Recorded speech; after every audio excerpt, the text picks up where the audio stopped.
Class 8 ବା ଅଷ୍ଟମ କ୍ଲାସ୍ର ତୁମ ଯେଉଁ ସାଇନ୍ସ ବିଷୟର ଚତୁର୍ଥ ଅଧ୍ୟାୟରେ ରହିଛି। ତୁମ ଦେଖ ସାଇନ୍ସ ବିଷୟର ଚତୁର୍ଥ ଅଧ୍ୟାୟରେ ରହିଛି ବିଦ୍ୟୁତର ଚୁମ୍ବକୀୟ ଓ ତାପୀୟ ପ୍ରଭାବ। এই ବିଷୟର ତୁମ ଯାହା ଯେଉଁ ଜିଜ୍ଞାସା ବଜାଇ ରଖ ଯେଉଁ କ୍ୱେଶ୍ଚନ୍ ରହିଛି 1 2 3 ଏହି ପରୀକ୍ଷା 11 ନମ୍ବର ପର୍ଯ୍ୟନ୍ତ କ୍ୱେଶ୍ଚନ୍ ରହିଛି। ଆମେ ସେ କ୍ୱେଶ୍ଚନ୍ ଗୁଡ଼ାକ ଗୋଟେ ଗୋଟେ କରି ଆମେ କ୍ୱେଶ୍ଚନ୍ ଆନ୍ସର୍ ଡିସ୍କସନ୍ କରିବା। ଓକେ, କ'ଣ ରହିଛି କ୍ୱେଶ୍ଚନ୍ ଆନ୍ସର୍ ଆମେ ବର୍ତ୍ତମାନ ଡିସ୍କସନ୍ କରିବା। ଜଷ୍ଟ ୱେଟ୍, ଆମେ ଡିସ୍କସନ୍ କରିବା। କ୍ୱେଶ୍ଚନ୍ ନମ୍ବର 1ରେ କ'ଣ ରହିଲା ଦେଖ, ଶୂନ୍ୟ ସ୍ଥାନ ପୂରଣ କର। ତାହେଲେ ବିଟ୍ 1ର କ୍ୱେଶ୍ଚନ୍ କ'ଣ ରହିଛି ଦେଖ, ଭୋଲ୍ଟାଇକ୍ ବିଦ୍ୟୁତ କୋଷରେ ବ୍ୟବହୃତ ଦ୍ରବଣକୁ ଏଠି ଗୋଟେ ଡ୍ୟାସ୍ ଦିଆଯାଇଥିବ, ଡ୍ୟାସ୍ କୁହାଯାଏ। ତାହେଲେ ଆନ୍ସର୍ କ'ଣ ଲେଖିବ ଦେଖ, ଇଲେକ୍ଟ୍ରୋଲାଇଟ୍ ହେଲା। ଏଠି ଗୋଟେ ଡ୍ୟାସ୍ ଦିଆଯାଇଥିବ ଯେଉଁଟାକି ତୁମେ ଆନ୍ସର୍ ଲେଖିବ ଇଲେକ୍ଟ୍ରୋଲାଇଟ୍। ଦେଖ ବିଟ୍ 2ର କ୍ୱେଶ୍ଚନ୍ କ'ଣ ରହିଛି, ବିଦ୍ୟୁତ ସତ୍ତ୍ୱ ବହନ କରୁଥିବା ତାର କୁଣ୍ଡଳୀ ଏକ ଡ୍ୟାସ୍ ପରି କାର୍ଯ୍ୟ କରେ କହିଲେ ଏଠି ଆନ୍ସର୍ରେ ତୁମେ ଏଠି ଗୋଟେ ଡ୍ୟାସ୍ ଦିଆଯାଇଥିବ, ଏଠି ଆନ୍ସର୍ ଲେଖିବ ବିଦ୍ୟୁତ ଚୁମ୍ବକୀୟ ହେଲା।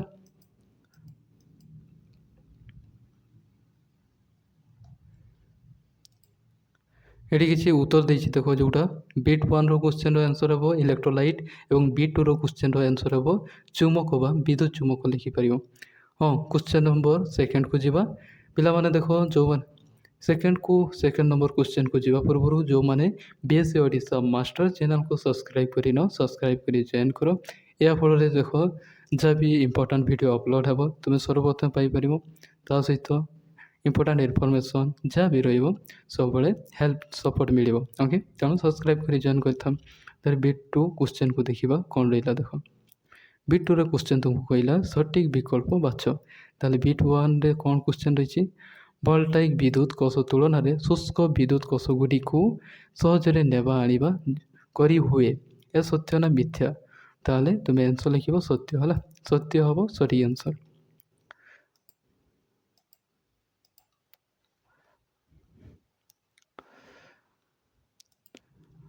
ବିଟ୍ 2ର ତାପରେ କ୍ୱେଶ୍ଚନ୍କୁ ଦେଖିବା। ବିଟ୍ 2 କ୍ୱେଶ୍ଚନ୍ ହେଲା, ଗୋଟେ କୁଣ୍ଡଳୀ କେବଳ ସେତେବେଳେ ବିଦ୍ୟୁତ ଚୁମ୍ବକୀୟରେ ପରିଣତ ହୁଏ ଯେତେବେଳେ ଏହା ମଧ୍ୟ ଦେଇ ବିଦ୍ୟୁତ ପ୍ରବାହିତ ହୁଏ, ଏହା ସତ୍ୟ ନା ମିଥ୍ୟା। ତାହେଲେ କ'ଣ ହେବ ଆନ୍ସର୍, ତାହେଲେ ଏଇଟା ହେବ ସତ୍ୟ ହେଲା। ଏଠି ଦେଖ ଆନ୍ସର୍ ଲେଖା ହେଇଛି ସତ୍ୟ ହେବ। ତାହେଲେ ସେଇ ପରୀକ୍ଷା ଆମେ ଦେଖିବା ବିଟ୍ 3ର କ୍ୱେଶ୍ଚନ୍ କ'ଣ ରହିଛି। ବିଟ୍ 3ରେ କ୍ୱେଶ୍ଚନ୍ ତୁମକୁ ଦିଆହେଲା, ଗୋଟେ ବିଦ୍ୟୁତ କୋଷ ବ୍ୟବହାର କରୁଥିବା ବିଦ୍ୟୁତ ଚୁମ୍ବକ ଦୁଇଟି ବିଦ୍ୟୁତ କୋଷ ବ୍ୟବହାର କରୁଥିବା ସମାନ ବିଦ୍ୟୁତ ଚୁମ୍ବକ ତୁଳନାରେ ଅଧିକ ଲୁହା କାଗଜ କ୍ଲିପ୍ ଆକର୍ଷଣ କରେ, ଏହା ସତ୍ୟ କି ମିଥ୍ୟା। ତାହେଲେ ଆନ୍ସର୍ ଲେଖିବ ଏହା ଗୋଟେ ମିଥ୍ୟା। କାରଣ କ'ଣ ପାଇଁ ଦେଖ, ଏଠି ହେଲା ବିଦ୍ୟୁତ ବଢ଼ିଲେ ଚୁମ୍ବକୀୟ ଶକ୍ତି ବୃଦ୍ଧି ପାଏ। ଏହି କାରଣଟା ତୁମେ ଲେଖିପାରିବ, ନଚେତ୍ ଏଠି ଦେଖ ଆନ୍ସର୍ ହେବ ମିଥ୍ୟା। ଓକେ,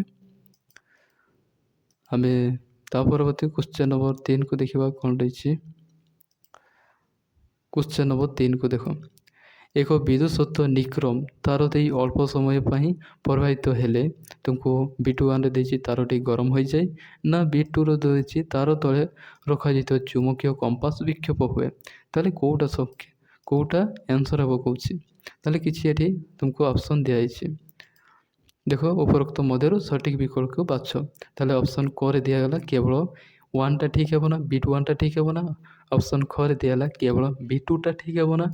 ଅପସନ୍ ଗ ଦିଆଗଲା କେବଳ ବିଟ୍ 1 ଆଉ ବିଟ୍ 2ଟା ଉଭୟ ଠିକ୍ ହେବ ନା।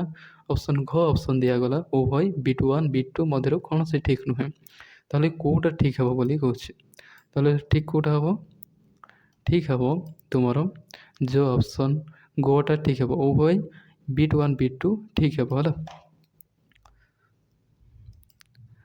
ଆମେ ତା ପରବର୍ତ୍ତୀ କ୍ୱେଶ୍ଚନ୍କୁ ଦେଖିବା କ'ଣ ରହିଛି। କ୍ୱେଶ୍ଚନ୍ ନମ୍ବର 4କୁ ଦେଖିବା। ଏଠି କ'ଣ କରିବ, ଖ ସ୍ତମ୍ଭ ଜିନିଷ ଗୁଡ଼ିକୁ ଖ ସ୍ତମ୍ଭରେ ତଥ୍ୟ ସହ ମିଳାଅ ହେଲା।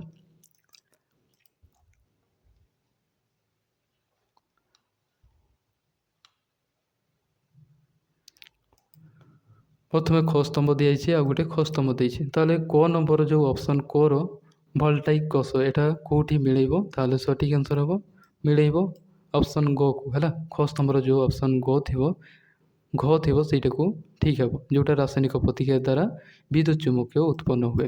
ତାପରେ ଖ ନମ୍ବର ଅପସନ୍ର ଯେଉଁ ବିଦ୍ୟୁତ ସ୍ଥିତି ରହିଛି ତା'ର ସଠିକ୍ ଆନ୍ସର୍ ହେବ ଅପସନ୍ ଗ, ବିଦ୍ୟୁତ ସତ୍ତ୍ୱ ତାପନ ପ୍ରବାହ ଭିତ୍ତିରେ କାର୍ଯ୍ୟ କରେ। ଓକେ,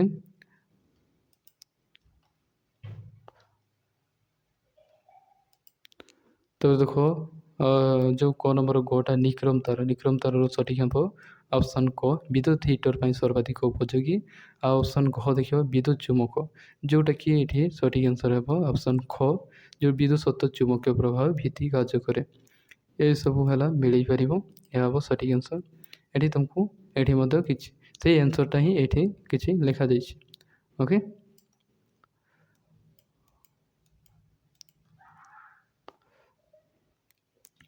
तो परवर्ती क्वेश्चन नंबर कौन रहा देख क्वेश्चन नंबर आम 5 को देखा कौन रहा निक्रम तार को साधारणतः विद्युत ताप उत्पादन करुवा जंत्र व्यवहार करा जाए कारण यह ऑप्शन बी 1 देखिए विद्युत सुपरिवाही ना ऑप्शन बी 2 रे दिया विद्युत सत्व को अधिक उत्ताप सृष्टि करे ना बी 3 रे दिगला तंबा ठारू सस्ता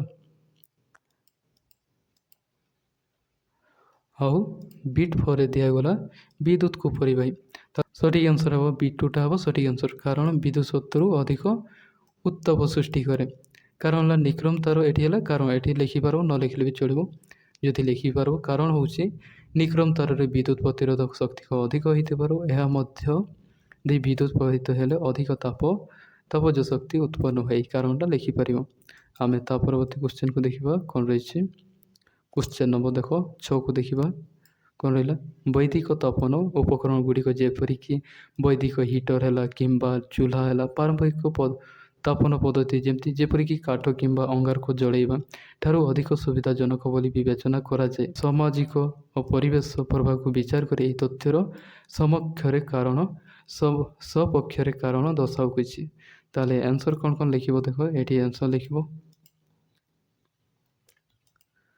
आंसर लिख जो वैदिक तापन उपकरण गुड़िक पारंपरिक पद्धति ठारू अधिक सुविधाजनक कारण है बीट 1 रे लिख एगुड़िक व्यवहार पर खूब कम स्थान आवश्यक करती बीट 2 रे लिख ए धूआं बाहर नथिबारु यह घर भितर वायु को प्रदूषित करे ना बीट 3 लिख बीट 3 देकर आंसर लिख पारंपरिक जाणी परी अंगारकाम्ल कि अंगारकाम्ल मोनोक्साइड जोटा कार्बन मोनोक्साइड भली क्षतिकारक गैस निर्गत हुए नहीं जहाँ स्वास्थ्य विपद निरापद ओके बीट 3 देकर लिख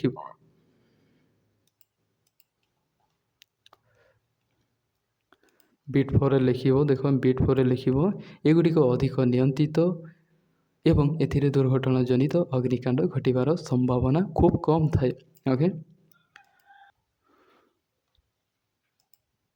क्वेश्चन नंबर 7 को देख कौन रहा चित्र फॉर्मेट फॉर्म को देख है जदि कुंडली पाखे रखा जाता कंपास विक्षेपित हुए तेबे ये गोटे जो तुमको चित्र दिखाई गोटे जो यहाँ गोटे कंपासटा बुझे यहाँ गोटे कुंडली या विक्षेपित हुए जदि कौन हम कौचे ताले आंसर कौन लिख देख बीट 1 रे तुमको क्वेश्चन गोटे दिखाई विद्युत प्रवाह पथ देखाइबा चित्र एक तीर चिन्ह अंक ताले ये तीर चिन्ह आंकिच यहाँ ताले जो ये आंसर लिख विद्युत सत्वर पथ जो विद्युत सत्व सर्वदा बैटेरी युक्तात्मक अग्रु विजुक्तात्मक अग्र जो नेगेटिव आड़ को प्रभावित हुए तेणु तीर चिन्हटी बैटेरी अग्रभाग अग्रु बाहरी कुंडली दे नेगेटिव अग्र आड़ को रहा उचित यहाँ आंसर लिख तापर देख कौन रहा क्वेश्चन बीट 2 रो क्वेश्चन कौन रही देख विद्युत प्रभावित हेले कंपास सूची कहीं गति करे ता बुझाऊ ताले आंसर लिख देख कंपास सूची गति कर कारण ये आंसर लिख जिते बड़े देख कुंडली मध्य दे विद्युत सत्व प्रभावित हुए यह एक विद्युत चुम्बकीय परिणत हुए एवं यह चारिपाखे एक चुम्बकीय क्षेत्र सृष्टि हुए ये चुम्बकीय क्षेत्र निकट कंपास सूची उपर चुम्बकीय बल प्रयोग करे कंपास सूची मेरु एवं कुंडली मेरु मध्य दे आकर्षण किंबा विकर्षण घटवा फल सूचीटी विक्षेपित हुए यहाँ आंसर लिख ओके। आम बीट 3 क्वेश्चन कौन रहा देख बीट 3 क्वेश्चन रही जदि तुम्हें बैटेरी अग्र गुड़िक परिवर्तन कर तेज विक्षेपण किपर हे पूर्वानुमान कर ओके आंसर कौन लिख देख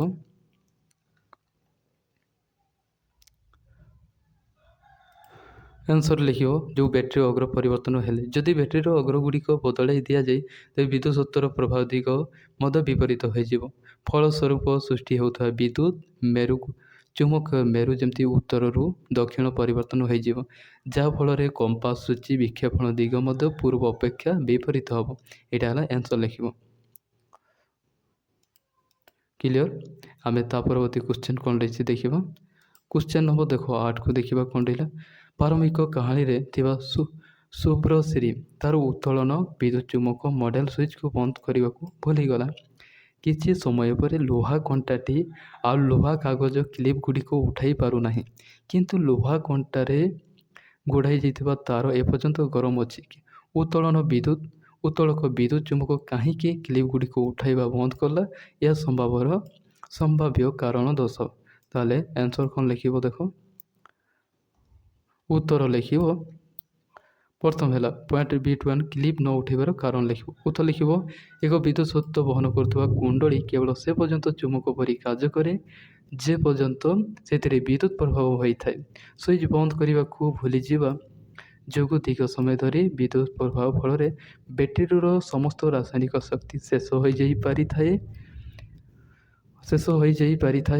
थाईपे बैटेरी निष्क्रिय होगा जो डिस्चार्ज हो फल विद्युत सत्व प्रभाव बंद हो गला।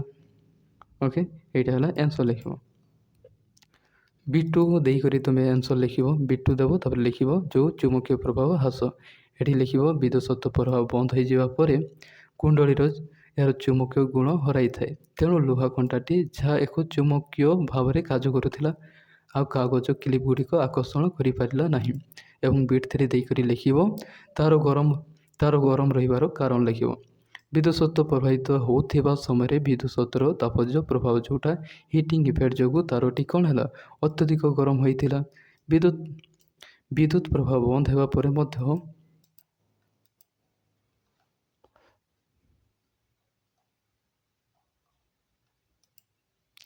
गरम होता तारटी परिवेश तापमात्रा को आसवाक किसी समय लगी थाए से चुम्बकीय शक्ति शेष होता तारटी किसी समय पर्यंत गरम अनुभूति होता।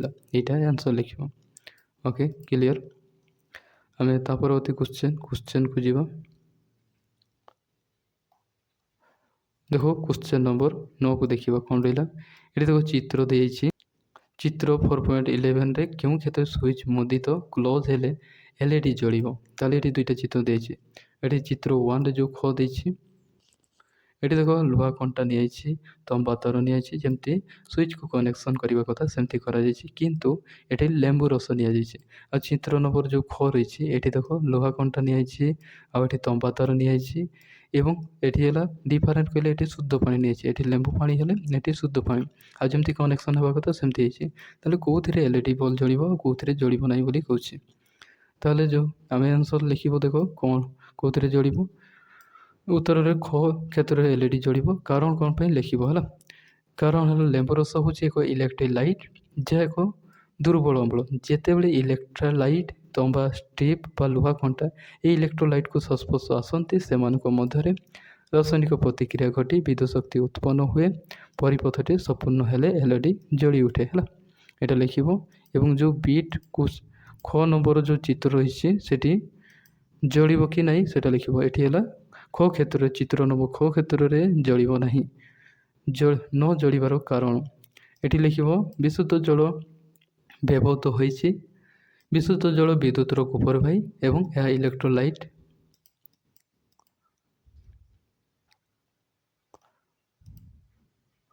भाव में कार्य करे नहीं तेणु कौन सी विद्युत सत्व प्रभावित हुए नहीं एवं एलईडी जले नहीं।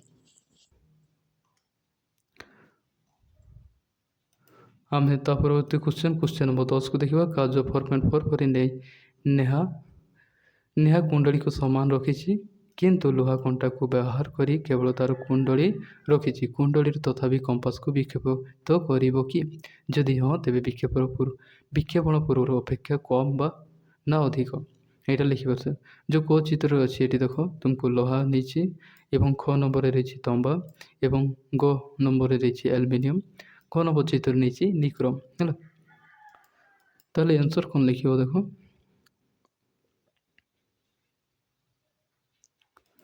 ये उत्तर देकर लिख B1 देकर लिख विक्षेपित हम कि हाँ कुंडली तथापि कंपास को सूची को विक्षेपित कर कारण विद्युत सत्व बहन करुवा जेकोसी परिवाही बा कुंडली एक चुम्बकीय भाव में आचरण करे ଏବଂ ଏହା ଚାରିପାଖରେ ଚୁମ୍ବକୀୟ କ୍ଷେତ୍ର ସୃଷ୍ଟି ହୁଏ। ଏବଂ ବିଟ୍ 2 ଦେଇକରି ଆନ୍ସର୍ ଲେଖିବ ବିକ୍ଷେପଣର ପରିମାଣ। ବିକ୍ଷେପଣର ପରିମାଣ ପୂର୍ବ ଅପେକ୍ଷା ଅଧିକ ହେବ। ଏବଂ ବିଟ୍ 3 ଦେଇକରି ଆନ୍ସର୍ ଲେଖିବ କାରଣ। ଲୁହା କଣ୍ଟାଟି କୁଣ୍ଡଳୀ ମଧ୍ୟ ଥିବା ସମୟରେ ତା'ର ଚୁମ୍ବକୀୟ କ୍ଷେତ୍ର ଅଧିକ ଶକ୍ତିଶାଳୀ କରିଥାଏ, କାରଣ ଲୁହା ଏବଂ ଫେରୋମାଗ୍ନେଟିକ୍ ପଦାର୍ଥ ଯେଉଁଟାକି ଲୁହା କଣ୍ଟାକୁ ବାହାର କରିଦେବା ଫଳରେ କୁଣ୍ଡଳୀର ମଧ୍ୟଭାଗରେ ଥିବା ଚୁମ୍ବକୀୟ କ୍ଷେତ୍ର ଦୁର୍ବଳ ହୋଇଯାଏ।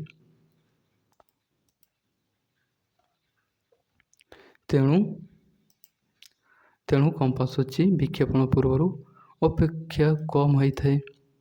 ଏଇଟା ଆନ୍ସର୍ ଲେଖିବ। ଓକେ, ଆମେ ତା ପରବର୍ତ୍ତୀ କ୍ୱେଶ୍ଚନ୍ କ'ଣ ରହିଛି ଆମେ ଦେଖିବା। କ୍ୱେଶ୍ଚନ୍ ଦେଖ, କ୍ୱେଶ୍ଚନ୍ ନମ୍ବର 11କୁ ଆମ ଚାରିପାଖରେ ସମାନ ଆକୃତି କିମ୍ବା ଏବଂ ଆକାରଟି 4ଟି କୁଣ୍ଡଳୀ ଅଛି, ଯାହା ଲୁହା, ତମ୍ବା, ଆଲୁମିନିୟମ ଏବଂ ନିକେଲର ତିଆରି। ଯେପରି ଚିତ୍ର 4.12ରେ ଦେଖାଯାଇଛି। ଯେତେବେଳେ କୁଣ୍ଡଳୀ ଗୁଡ଼ିକ ମଧ୍ୟ ଦେଇ ବିଦ୍ୟୁତ୍ ପ୍ରବାହ କରାଯାଏ, କେଉଁ କ୍ଷେତ୍ରରେ କୁଣ୍ଡଳୀ ନିକଟରେ ରଖାଯାଇଥିବା କମ୍ପାସ ସୂଚୀ ଗୁଡ଼ିକ ବିକ୍ଷେପିତ ହେବ? ଓକେ, ଏଠି କିଛି ଅପସନ୍ ଦିଆଯାଇଛି। ତୁମକୁ ଅପସନ୍ ଏରେ ଦେଇଛି କେବଳ ପରିପଥ କରେ ବିକ୍ଷେପିତ ହେବ ନା। ଅପସନ୍ ବିଟ୍ 2ରେ ଦିଆଯାଇଛି କେବଳ ପରିପଥ କ, ଖ। ବିଟ୍ 3ରେ ଅପସନ୍ ଦିଆଯାଇଛି କେବଳ ପରିପଥ କ, ଖ, ଗ ଏବଂ ପରିପଥ ଯେଉଁଟା ଅପସନ୍ ଆଇଭିରେ ଦେଇଛି ସମସ୍ତ 4ଟି ପରିପଥରେ। ତାହେଲେ ଆନ୍ସର୍ ଲେଖିବ ଯେଉଁଟାକି ସମସ୍ତ 4ଟିରେ ପରିପଥରେ ହେବ। ଦେଖ, ଏଠି କାରଣ ତୁମେ ଲେଖିପାରିବ। ଏଇ କାରଣଟା ନ ଲେଖିଲେ ବି ଚଳିବ, କିନ୍ତୁ ଯଦି ଲେଖିବ ଆମେ ଜାଣିବା ପାଇଁ ପଢ଼ୁଛେ, ତେଣୁ ଯଦି ଲେଖିବ ବହୁତ ଭଲ ହେବ। ଓକେ, ଏଠି କାରଣଟା ଲେଖିବ। ବିଦ୍ୟୁତ୍ ସ୍ରୋତର ବହନ କରୁଥିବା ଯେକୌଣସି ପରିବାହୀ ତାର ଚାରିପଟରେ ଏକ ଚୁମ୍ବକୀୟ କ୍ଷେତ୍ର ସୃଷ୍ଟି ହୁଏ। ଏହାକୁ ବିଦ୍ୟୁତ୍ ସ୍ରୋତ ଚୁମ୍ବକୀୟ ପ୍ରବାହ କୁହାଯାଏ। ଯେଉଁଟା ଜାଣିଛ, ଯେମିତି ଲୁହା, ତମ୍ବା, ଆଲୁମିନିୟମ ଏବଂ ନିକେଲମ ଏ ସମସ୍ତ ପଦାର୍ଥ ବିଦ୍ୟୁତ୍ ପ୍ରବାହୀ ଅଟନ୍ତି। ତେଣୁ ସମସ୍ତ 4ଟି କ୍ଷେତ୍ରରେ କମ୍ପାସ ସୂଚୀ ବିକ୍ଷେପିତ ହେବ, କିନ୍ତୁ ସମସ୍ତ କ୍ଷେତ୍ରରେ ବିକ୍ଷେପଣ ପରିମାଣ ସମାନ ହେବ ନାହିଁ। ଏକ ବିଦ୍ୟୁତ୍ ସ୍ରୋତର ପରିବହନ କରୁଥିବା ପ୍ରବାହୀର ଚୁମ୍ବକୀୟ କ୍ଷେତ୍ରରେ ପ୍ରବଳ ଯେଉଁ କୁଣ୍ଡଳୀ ପ୍ରସ୍ତୁତି ହେଉଥିବା ପଦାର୍ଥର ପ୍ରକୃତି ଉପରେ ନିର୍ଭର କରେ। ଲୁହା ଏକ ଚୁମ୍ବକୀୟ ପଦାର୍ଥ ହୋଇଥିବାରୁ ଏହା ଏକ କ୍ଷେତ୍ରରେ ବିକ୍ଷେପଣ ସର୍ବାଧିକ ହୁଏ। ଓକେ, ଏହା ଥିଲା ଆନ୍ସର୍ ଲେଖିପାରିବ। ଏ କାରଣଟା ଲେଖିପାରିବ, ନ ଲେଖିଲେ ବି ଚଳିବ। ଏ ଦେଖ ତୁମ ଟୋଟାଲ୍ 1ରୁ 11 ନମ୍ବର କ୍ୱେଶ୍ଚନ୍ ପର୍ଯ୍ୟନ୍ତ। ଓକେ, ନିଜ ଖାତାରେ ଉଠାଇ ନେବ। ସମସ୍ତଙ୍କୁ ଧନ୍ୟବାଦ।